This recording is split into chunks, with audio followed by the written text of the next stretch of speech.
Heat 1 tablespoon of vegetable oil in a large frying pan or wok over medium-high heat.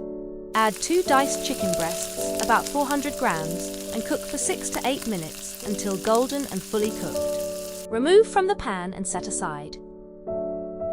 In the same pan, add 1 tablespoon of vegetable oil. Pour in 2 beaten eggs and gently scramble until just cooked. Remove from the pan and set aside. In the same pan, add 1 small diced onion and 2 minced garlic cloves. Cook for 2 to 3 minutes until softened. Add 1 cup of diced carrots and 1 cup of frozen peas. Cook for about 5 minutes, stirring occasionally, until the carrots are tender and the peas are heated through. Add 2 cups of cooked cold long grain rice. Stir fry for 3 to 4 minutes, gently breaking up any clumps. Return the cooked chicken and scrambled eggs to the pan.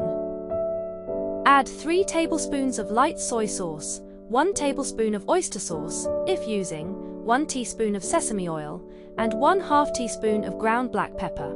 Gently mix everything together until the rice is evenly coated and heated through. Add 2 sliced spring onions and cook for 1 minute. Give everything one final gentle mix. Your chicken fried rice is ready to serve. Serve hot, topped with a few extra sliced spring onions for a fresh finish.